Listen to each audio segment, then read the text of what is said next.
pessoa pode ter depressão e ansiedade junto? Pode.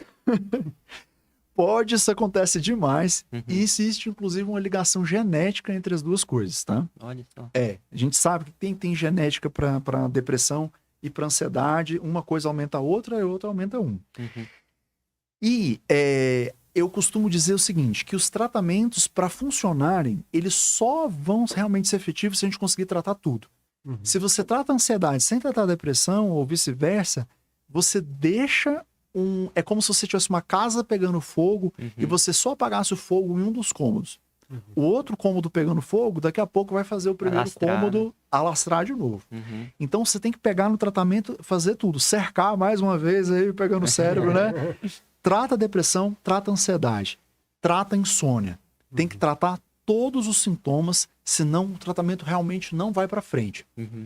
E tem que tomar cuidado, porque alguns tratamentos, às vezes, aumentam outros sintomas. Vamos supor, se você tem antidepressivos que que aumentam muito noradrenalina, dopamina, são antidepressivos muito excitantes. Tipo bupropiona. Tipo bupropiona. Tirou a palavra da minha boca, né? Exatamente. Se você entra com um antidepressivo desse, que muita gente tem feito isso para emagrecer, porque bupropiona emagrece, né? E a pessoa é ansiosa, o nível de ansiedade dela vai lá pro teto. Eu já vi casos assim, pessoa usou a bupropiona para emagrecer e era ansiosa. Foi prescrito para emagrecer.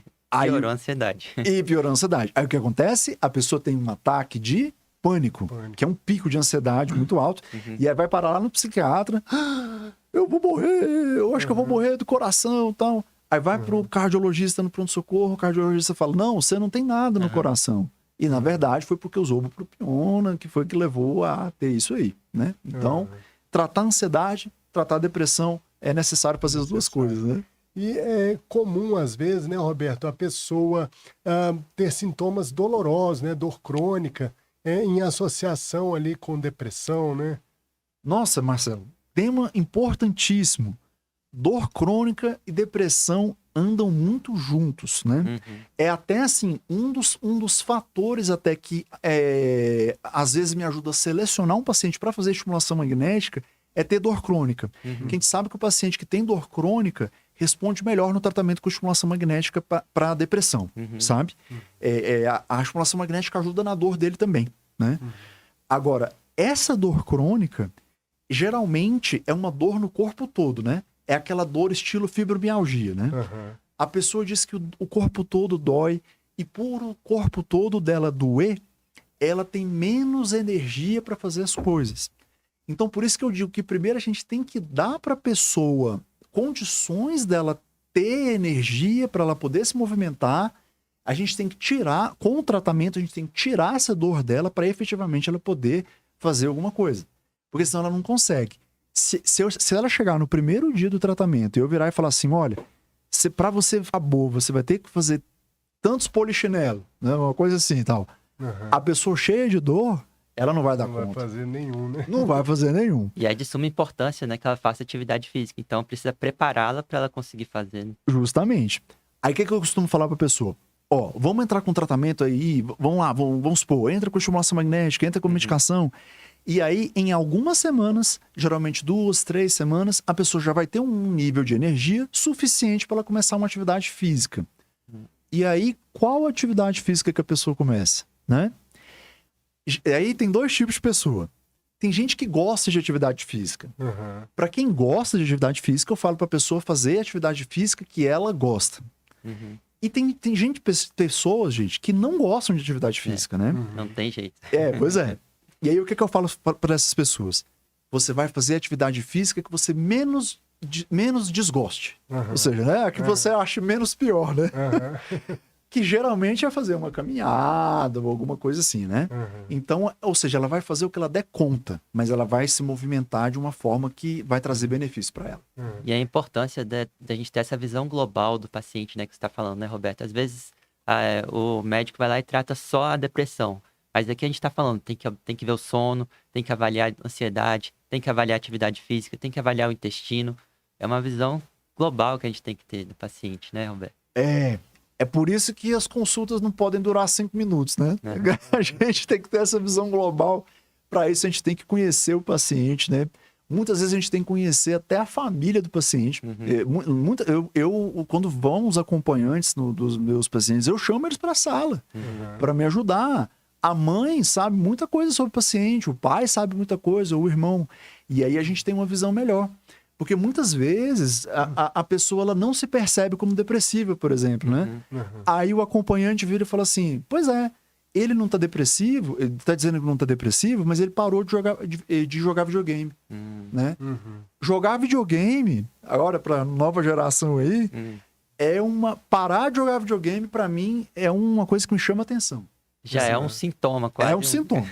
Se o cara parou de jogar videogame, ele não deve estar legal mesmo. Pode ser uma anedonia, né? Perda de prazer nas atividades. Exatamente, né? Perda de prazer nas atividades. Para os pacientes mais jovens, isso aí... Porque jogar videogame é uma atividade que não requer esforço físico, geralmente traz muito prazer. Então, se a pessoa parou de jogar videogame, tem alguma coisa errada com esse cara. Né? Tanto que quando a gente trata, geralmente a pessoa vira e fala pra mim, doutor, voltei, eu joguei. Só não pode também passar dos limites, né? Senão pode até transformar um transtorno aí compulsivo relacionado ao uso de videogame. Ao uso de videogame, que isso tem muita gente, né? Pois é, Roberto. E a gente está falando um pouco sobre os hábitos de vida, né? Você acha que os hábitos de vida da atualidade têm relação com a incidência de depressão que está realmente, parece que está aumentando aí? Infelizmente, a depressão está aumentando. A gente vê isso dia a dia, as coisas caminhando, inclusive pegando populações que não pegavam tanto antes, né? A gente via depressão como uma doença muito mais feminina do que masculina, né? Em prevalência. Agora a gente está vendo muito mais homens nos consultórios, né? O que a gente nota assim, essa situação, acho que depois da pandemia especificamente, né? Essa situação social toda que ficou no pós-pandemia, as pessoas isoladas, tudo, isso acabou gerando uma espécie de pressão psíquica que fez aumentar realmente aí os quadros de depressão. A sociedade parece que ficou mais disfuncional, né? Isso a sociedade ficou disfuncional. Algumas pessoas teve dois grupos. Um grupo que ficou deprimido porque não conseguia mais interagir com as outras pessoas e sentiu falta disso e ficou deprimido. O outro grupo acostumou a ficar isolado durante a pandemia e agora não consegue se reinserir na sociedade. Olha. Até pouco tempo atrás tinha gente que ainda continuava isolada em casa, que eu atendia por teleatendimento. Que a pessoa não conseguia. A pessoa falou, doutor, eu não consigo mais voltar para o mundo. Eu só consigo ficar isolado. Então tem esse segundo grupo também que agora não consegue mais fazer as coisas de uma forma normal. Só consegue pedir as coisas pelo aplicativo, pelo iFood. Ela não consegue mais ir para o trabalho presencial. Ele só acostumou a fazer teletrabalho e a pessoa fica insegura. E aí ela fica deprimida porque os trabalhos, né, os órgãos estão chamando as pessoas para voltar para o trabalho presencial. E a pessoa fica desesperada porque ela não consegue mais ter uma atividade social normal no local de trabalho. Nossa. Abre um quadro depressivo. Interessante, porque esse outro quadro depressivo pelo isolamento, a gente tem em contato, agora o contrário, né, da pessoa ter um quadro depressivo por socialização, para quem não é psiquiatra, realmente é novidade, né? É novidade, pois é, pra gente foi uma novidade. E assim, são muitos pacientes e as pessoas ficam desesperadas. Falam, doutor, pelo amor de Deus, faz um jeito de eu continuar no teletrabalho, porque eu não vou dar conta de interagir com aquele tanto de pessoa ao mesmo tempo. Seria alguma coisa relacionada a uma fobia? Ou... O medo, né? Esses quadros, aí falando sobre depressão e ansiedade, esses quadros são quadros de pessoas que têm um quadro fóbico social. Um quadro de ansiedade, no caso, né? Elas têm medo de se expor, elas sentem vergonha, elas sentem que elas podem fazer alguma bobagem em público e serem criticadas. E o simples estar em um ambiente com muitas pessoas já começa a gerar uma insegurança para elas. E essa insegurança vai se tornando uma tristeza, uma perda de prazer, tudo. E aí abre um quadro depressivo normal, padrão mesmo. E a gente tem que tratar da mesma forma, né? E até para as crianças, né, que estão em desenvolvimento, isso talvez, provavelmente teve um impacto grande, né, que elas não puderam se relacionar com as outras crianças durante 2 anos e talvez no futuro vai se manifestar com mais doenças psiquiátricas. Inclusive eu estava atendendo crianças, olha que coisa interessante, assim, jovenzinhos usando máscara. Uhum. Que não conseguiram sair da pandemia da máscara, mas não porque tinham medo de se infectar. O problema não era esse, o medo de infecção. É que a pessoa não conseguia mais mostrar o rosto. Ela não queria expor as suas emoções, não queria demonstrar, ou não sabia como, né, demonstrar. Ela ficou com medo de mostrar as emoções. Uhum. Então a máscara realmente virou aí uma forma de esconder, de se esconder. Virou uma barreira, né? Uhum. E foram muitos casos de adolescentes que eu atendi com essa máscara e só tratando esses sintomas depressivos e ansiosos que a pessoa efetivamente conseguiu deixar a máscara por esse motivo emocional mesmo, né? Interessante. Né? E, Roberto, essa é uma pergunta que a gente não sabe se é uma causa ou uma consequência, é aquela história do ovo ou da galinha, né? A gente sabe que a depressão muitas vezes está associada a uma sensação, né, de que o corpo não tá bom, de que não tá bonito, e aí a pessoa tá depressiva e não se acha bonita, ou ela não se acha bonita e fica depressiva. Tem alguma coisa relacionada com o esquema corporal, autoimagem. A autoimagem da pessoa e a depressão? Tem muito a ver, e assim, a gente nota pessoas assim principalmente pessoas que vão ganhando muito peso, vão tendo problemas com isso, com problemas com autoestima, né? Isso assim, muito frequente, a gente vê pessoas, e tanto que dos grandes problemas dos tratamentos na psiquiatria era o ganho de peso, né? Medicações que faziam a pessoa ganhar peso. Aí o que a gente fazia? A gente melhorava a pessoa por um lado, porque ela ficava menos depressiva, mas por outro lado ela começava a ficar mais depressiva porque ela começava a ganhar peso. Aí, hoje em dia, com os novos tratamentos, a gente consegue fazer com que a pessoa fique não depressiva e não ganhe peso. Então tem uma ligação direta, geralmente aí com excesso de peso, principalmente... Uma síndrome metabólica, né? Síndrome metabólica. Muitas vezes, a gente tem que agir, encaminhar, por exemplo, para o endocrinologista para ajudar nessa questão do peso, tudo. Além dos cuidados de não fazer a pessoa engordar devido ao tratamento psiquiátrico, né? Eu costumo dizer que eu faço psiquiatria estética, gente. Tá? Porque é o seguinte, porque eu tomo todos os cuidados possíveis e uso todas as tecnologias disponíveis para os meus pacientes não ganharem peso. Porque tudo que a gente constrói pode ser destruído por um ganho de peso aí, principalmente nas pacientes, nas mulheres, né? Realmente as mulheres são muito vulneráveis a isso e é uma coisa que, assim, você pode usar o melhor tratamento do mundo. Se isso não estiver bem, desaba tudo e perde aí todo o trabalho que foi feito. Muito interessante. E, Roberto, deixa eu perguntar, qual é a importância da psicoterapia para a depressão? Pronto.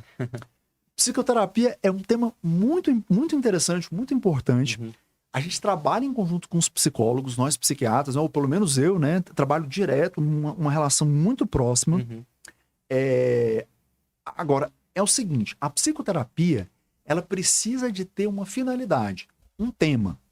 Muita gente fala assim, todo mundo tem depressão, tem que fazer psicoterapia. A psicoterapia, ela tem que ter uma função.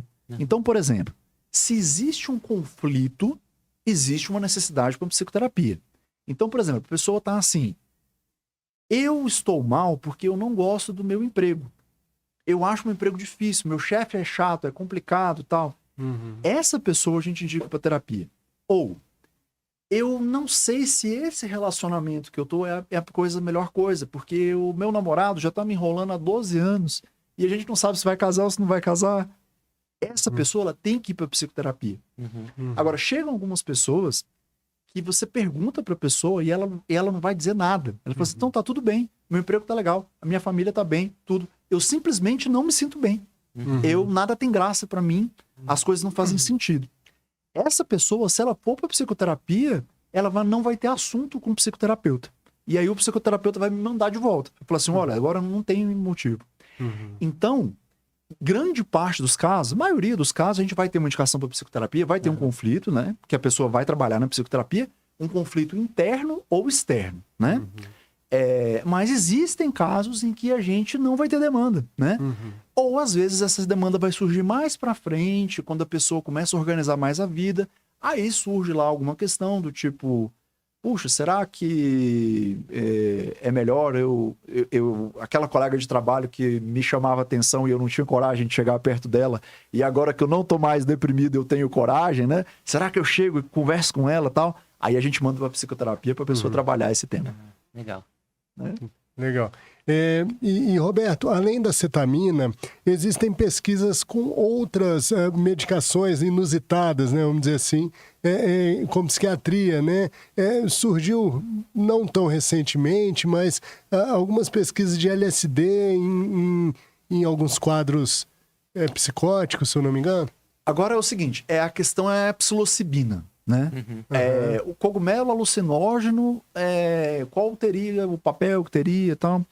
O lugar onde isso está mais desenvolvido, a pesquisa nesse aspecto, é na Austrália. O pessoal na Austrália está liderando isso. Mas esse uso seria um uso muito específico. Seria o que está sendo proposto.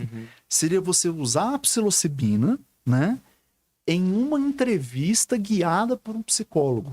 Então seria uma forma da pessoa poder fazer um evento catártico, liberar emoções que ela não consegue, ali, né? no subconsciente, exatamente, guiado por um psicólogo, né, para ficar melhor. Ou seja, não seria pegar o cogumelo alucinógeno e sair usando o cogumelo alucinógeno. Por conta própria, não. E é algo que ainda está em estudo, né? Exatamente. E é algo que ainda está em estudo mesmo. Está lá na prancheta mesmo, né? Ainda está longe de ser algo que vá ser comercializado ou esteja perto de ser sintetizado. Então, ainda está no plano das pesquisas, né? E alguma coisa que tem chegado muito, né, nos nossos consultórios de neurologia, uma dúvida, né, a respeito dos pacientes e dos próprios acompanhantes, a respeito dos extratos de cannabis, né, do canabidiol. Na psiquiatria você tem tido essa experiência também? Então, pronto, vamos lá. Tema importantíssimo pra gente. É o seguinte, esse é um tema que também chega muitos pacientes para a gente também utilizando cannabis ou derivado de cannabis, né? Mas o que aconteceu? A Associação Brasileira de Psiquiatria, ela fez um posicionamento oficial. Eles reuniram os estudos disponíveis, meta-análise, tudo para chegar à seguinte conclusão. Do ponto de vista da psiquiatria, então deixando bem claro que do ponto de vista psíquico, tá? Cannabis e derivado de cannabis melhoram a situação, pioram a situação ou não mudam a situação. E o posicionamento oficial da Associação Brasileira de Psiquiatria é um documento, tá no site da Associação Brasileira, ou esses compostos não mudam o quadro, ou esses compostos pioram o quadro, tá certo? Pioram o quadro como? Piorando depressão, gerando transtorno bipolar ou esquizofrenia, tá? Principalmente em pacientes homens jovens. Realmente aumenta muito o risco de esquizofrenia nesses pacientes. Então, para nós na psiquiatria, o posicionamento oficial da Associação Brasileira de Psiquiatria nós não temos um lugar para esses produtos de uma forma oficial, né? Outras especialidades vão ter outros posicionamentos.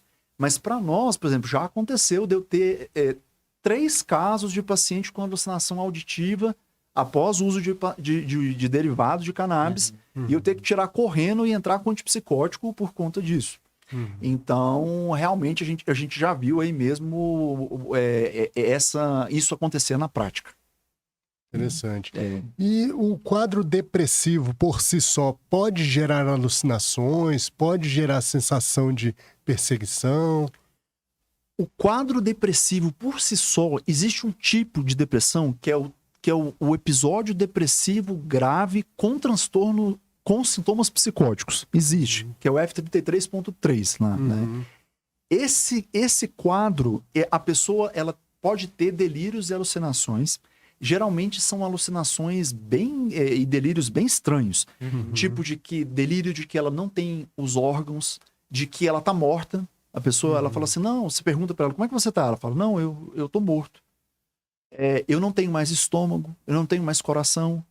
Aí você dá comida pra pessoa, ela não se alimenta, ela fala, não, eu não alimento porque não tem mais nada aqui dentro, né? Então ela pode ter delírio, pode ter alucinação. E né? pode até achar que é uma esquizofrenia, né? Pode confundir o diagnóstico. Pode confundir com esquizofrenia o diagnóstico, né? Mas pode ser uma pura depressão. Como é que a gente diferencia as coisas? A gente entra com um tratamento antidepressivo e a pessoa responde, aí ela volta a sentir que tem os órgãos, né? E no caso da esquizofrenia vai ter outros, aí principalmente vai ter sintomas de paranoia muito fortes, né? No caso da depressão, geralmente a pessoa não tem paranoia. Ela geralmente tem essa questão de ela não existir e os órgãos não existirem. E no tratamento com antidepressivos, às vezes a gente fica com um pouco de receio por conta daquela virada maníaca, né? Alguns pacientes que nunca tiveram episódios maníacos, às vezes tomam antidepressivo e pode fazer isso, né? Explica um pouco, pessoal. É o seguinte, gente. Porque as pessoas que têm depressão, elas podem ter depressão pura, né? Ter 4 episódios depressivos, ou elas podem ser pessoas bipolares tendo um episódio depressivo. Muitas vezes, a pessoa nunca teve um quadro de euforia. Então, essa pessoa só tem episódios depressivos. Ela é bipolar, mas a gente não tem como saber que aquela pessoa é bipolar, porque ela só apresentou até o momento os quadros depressivos. Então, você entra com um antidepressivo para essa pessoa, e essa pessoa pode começar a se sentir bem. Depois ela começa a se sentir bem demais. Depois ela começa a fazer coisas assim, como, doutor, a minha vida mudou. Tudo está ótimo. Eu vou abrir 5 empresas. A fome na África vai ser resolvida com os meus planos, né? Eu vou sair essa noite com 4 pessoas diferentes, né? E eu comprei 2 apartamentos, doutor, e um carro novo, né? Esse paciente claramente está tendo aí o que a gente chama de virada maníaca, né? É a pessoa que ela é bipolar, ou seja, ela pode ter quadros eufóricos e depressivos, e que com a entrada do antidepressivo, que fez ela melhorar do quadro depressivo, ela acabou indo para o outro polo, que é o polo eufórico. Não tem como saber de antemão se uma pessoa é bipolar ou não. É impossível saber isso. É importante ter um acompanhamento bem de perto quando vai iniciar a medicação, né? Exatamente. Por isso que quando eu entro com tratamento antidepressivo, eu sempre falo, é para você se sentir bem. Mas se você começa a se sentir bem demais, é para você me falar também. Porque aí você sabe que você é bipolar, é hora da gente mudar seu tratamento. Aí, porque senão, as pessoas até falam assim, mas alegria em excesso não é problema. É problema sim, né? A pessoa eufórica, eu vou contar um caso para vocês terem ideia. Teve um paciente meu, ele, nessa euforia, ele comprou uma Ferrari usada, mas é uma Ferrari, né? No episódio. Ele comprou 2 apartamentos financiados, isso tudo num espaço de menos de 2 semanas. Ele ainda comprou móveis para os apartamentos, ele mobiliou os apartamentos que ele comprou, tá? Gente, isso é uma destruição na vida de uma pessoa em poucas semanas. Sim. E ele se sentindo a melhor pessoa, a mais rica, é como se o dinheiro dele nunca fosse acabar. Então, para vocês verem como um episódio maníaco, né? Que é essa euforia. Pode ser devastador. Pode ser devastador. Porque depois da euforia, gente, vem a depressão. E vem uma depressão forte. Porque a gente teve que fazer um monte de relatório para devolver a Ferrari, devolver os apartamentos, devolver o que comprou. O risco dele ter pegado doenças sexualmente transmissíveis, tudo isso foi bem complicado. Por isso, pessoal, sempre procurem ajuda. Se vocês estiverem vendo que a situação tá ruim, você tem que procurar ajuda, é muito importante. Às vezes você não consegue resolver sozinho uma situação interna sua. Você precisa de alguém, de um profissional, para te ajudar. E, Roberto, existe o risco de virada maníaca com esses tratamentos de cetamina e de estimulação magnética? Existe, mas o risco é menor. É menor do que utilizar uma medicação, né? E dentre as medicações, a que tem o menor chance de dar virada maníaca é a bupropiona. Falando aí de bupropiona é a que tem o menor risco, né? Dos antidepressivos, né? Mas todo tratamento que tem algum potencial antidepressivo pode eventualmente gerar uma virada maníaca. Mas o risco é menor. Interessante. Interessante, né? Eu acho que já tá um papo bem legal, né? Já conversamos, Legal, foi pessoal. muito interessante, muito informativo. Doutor Roberto aí, muito obrigado aí pela Muito sua obrigado. participação. Pessoal de casa, quem tiver aí dúvidas, pode mandar aí pra gente, quem tiver sugestões, tá? Não esqueça de dar um like aí pro nosso vídeo. E cuide bem do seu cérebro. no canal e cuide do seu cérebro. Um abraço. Um abraço. Um abraço.